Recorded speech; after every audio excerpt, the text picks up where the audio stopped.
How often have we all heard that global warming is naturally being caused by the sun? In fact, the other day I saw a video that merely said, "It's the sun, stupid." So this video is going to look into just how stupid it is to blame the sun for global warming. Let's address some scientific principles that we're going to be using throughout this video. First of all, let's consider what makes the Earth hot. The largest single source of energy is incoming light from the sun. That comes in the form of gamma rays, X-rays, extreme ultraviolet, optical light, and radio waves. This makes up about 99.95% of the incoming energy to the Earth, and most of that is in the optical part of the spectrum. Another source of energy is internal energy leaking outwards. The core of the Earth is still molten, and some of that energy leaks out through conduction, although rocks are not very good conductors of heat, so that process is very slow. Much more of it comes out in the form of volcanic eruptions and continental drift and things of that type. We also have a flux of incoming particles. Some of those particles come from the sun in the form of the solar wind. Other ones come from outside the solar system in the form of cosmic rays. While individual particles here have a large amount of energy, there aren't very many of them, so the total flux of energy into the Earth is tiny. Another form of heating is derived from the tidal effects of the sun and the moon. They cause a churning of the oceans and interactions between the land and the oceans, which are both forms of heating. However, the amount of energy involved is tiny by comparison to the energy coming directly from the sun. Now let's take a look at what cools the Earth. First of all, not all the energy that reaches the top of the Earth's atmosphere is absorbed by the surface of the Earth. Much of it is reflected back into space. This is called the albedo effect. Ice and snow has an albedo of 0.9, which means it reflects back 90% of the energy that it receives. Clouds have an albedo of 0.7, so they reflect back 70% of the energy it receives. The land has an albedo of 0.3, so it absorbs 70% of the energy that it receives. And the oceans have an albedo of 0.05, and they absorb 95% of the energy it receives. Now what happens to that energy once it's been absorbed? Well, the oceans, land and atmosphere heat up to different degrees depending on how much of that energy they have absorbed. They then radiate that energy away in order to maintain equilibrium in the infrared part of the spectrum.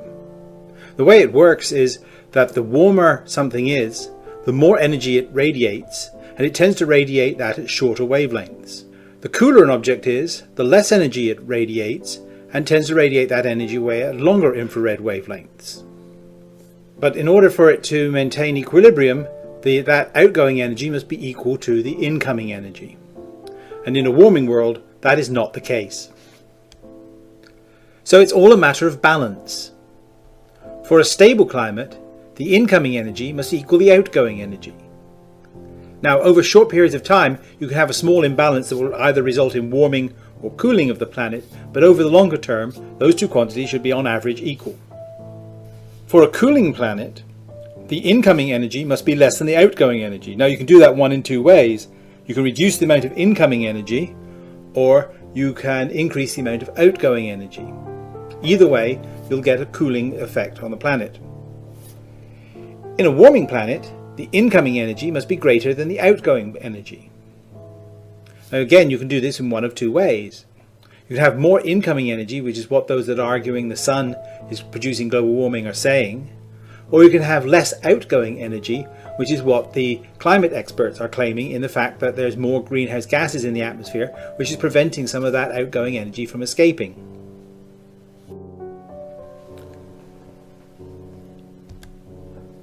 Now let's discuss what is stable and what is unstable. An example of a stable system would be to have a ball in the bottom of a well, just sitting there. Now, that will remain that way until you do something to it. So that's a stable system, but that sort of system hardly ever exists in nature. The much more common system is what's called a dynamically stable system, where you have the same well and the same ball in the bottom of that well, but you perturb that ball and it will oscillate backwards and forwards around that average stable point. An example of that is the solar cycle.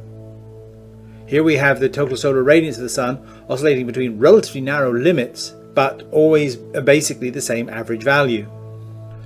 You can also have a system where there are several wells or several stable points, and such that if you perturb the system enough, it will go over one of those humps and fall into a new stable configuration. That hump in the middle there is called a tipping point.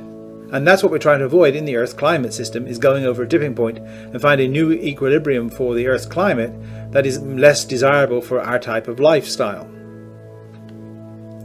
An example of this already exists in the climate in the cycle between ice ages and interglacial periods. You can see we seem to spend a long time in ice ages and then short periods in these interglacial warm periods like we're in currently. That would say that the Ice Age is a much more stable configuration for the Earth than the warm periods, because they only require a small perturbation to be able to get them to go back into an Ice Age, whereas it requires a lot of time and a lot of perturbation to get from an Ice Age into a warm period. You can have an unstable situation where your system is sitting on the top of a tipping point, and even the slightest perturbation either way will cause runaway heating or runaway cooling, and you have an example of that in Venus. Venus gets about the same amount of energy from the Sun as we do. Even though it is closer to the Sun, it's got a much higher albedo, so the amount of energy that the planet overall absorbs is about the same as the Earth, yet its surface temperature is 300 degrees centigrade warmer than ours. This implies that Venus in its distant past underwent some major perturbation in its conditions on the planet, which put it into a runaway heating cycle. Even the most ardent climate skeptics are now admitting that the globe is warming. Just take a look at this map for 2015, and you can see that only 3 pixels on this map have record cold temperatures, whereas there's well over 100 pixels on this map that have record warm temperatures. In the last year, we've set 123,000 record highs, while setting only 42,000 record lows. 10 of the last 12 months have set new record highs, and 16 of the last 24 months have set new record highs. Since 2010, we've had the first, second, third and fourth warmest years on record. That would be respectively 2015, 2014, 2010 and 2012. And this trend goes back quite a long way. These are the decadal averages of global temperatures, and you can see that going all the way back to 1950, that the 1960s were warmer than the 50s, the 1970s were warmer than the 60s, the 1980s were warmer than the 70s, the 1990s were warmer than the 80s, the 2000s were warmer than the 1990s, and the 2010s are so far warmer than the 2000s. And that is with not including the 2015 figures in this particular plot. So there's more energy coming in than going out if we have a warming planet. So where is that energy coming from?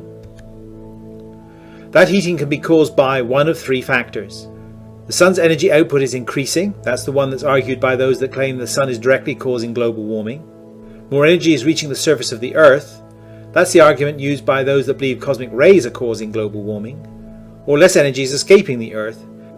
This is the argument used by the vast majority of climatologists who believe that the increase in greenhouse gases in the Earth's atmosphere is causing global warming. Or of course, some combination of the 3.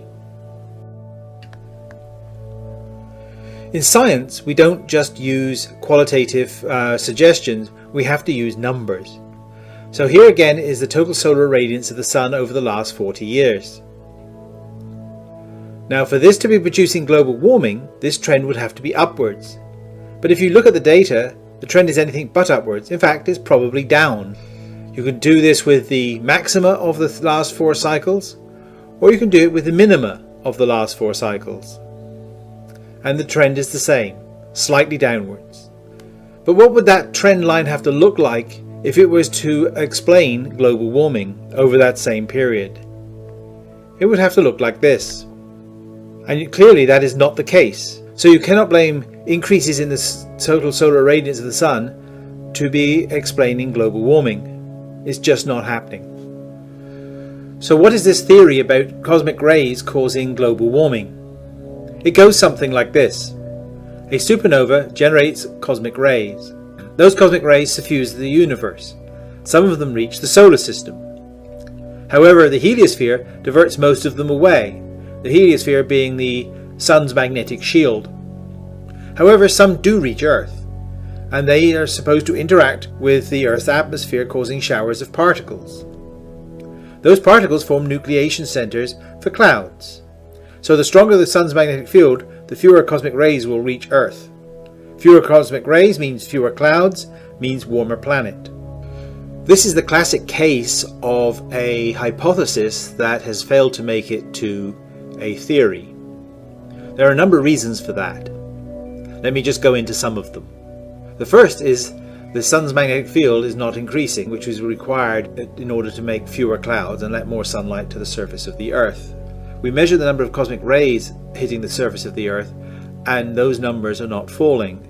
If anything, they're slightly increasing, which would be the wrong sign for the effect. Another problem is that cosmic rays are absorbed very high in the Earth's atmosphere, well above the level at which clouds are formed. So they would have very little effect on those clouds. The CERN tests that have been so often quoted by the proponents of this theory did indeed show that cosmic rays can form these nucleation centers.